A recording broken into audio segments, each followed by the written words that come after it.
Oh, hey there. You just caught me with the Communist Manifesto.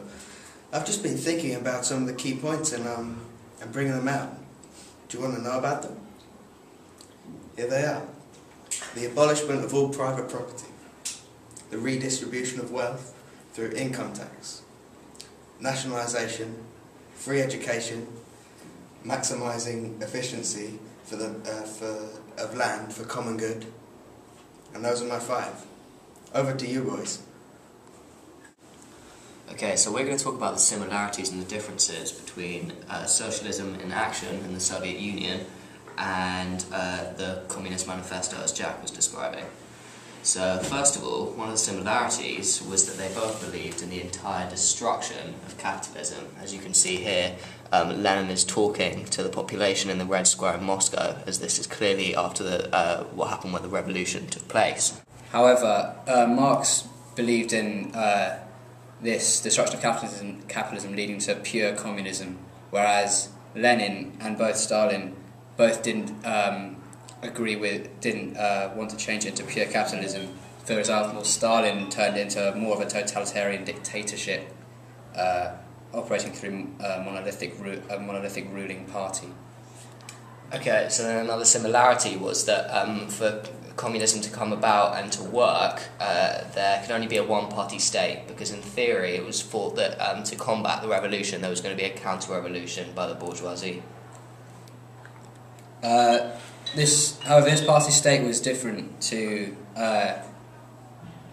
Lenin's party state was different to Marx's party state, where Lenin used democratic centralism, where it's a party organisation but based on a balance between freedom of discussion and strict unity of action. This was different to Marx's idea. Okay, so then another similarity was that essentially this is kind of linked to the destruction of capitalism. A socialist government could only emerge by revolution, so it couldn't occur essentially by kind of peaceful means. There had to be a kind of realisation by the working class for it to actually function properly. However, the difference between Marx's ideas and the Soviet Union's creation was that Lenin said that there was no way that the revolution would occur just due to the class consciousness being realised randomly. He said that a vanguard party had to be created which would change the trade union consciousness to class consciousness and thus cause the revolution instead of it just occurring naturally. Okay, so then lastly, in terms of the similarities, there had to be a total eradication of private enterprise and therefore private property, which would kind of result in something that's called state collectivization, which was in Stalin's Russia run by a central planning agency, and it essentially meant that all major businesses and industry was totally nationalised, so there was no private businesses, therefore no profit on one person's behalf.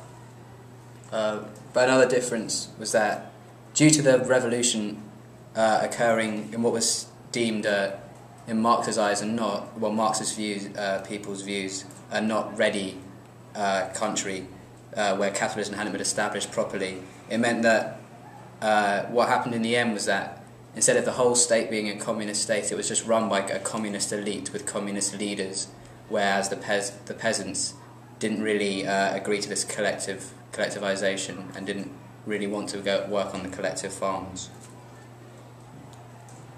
That's it.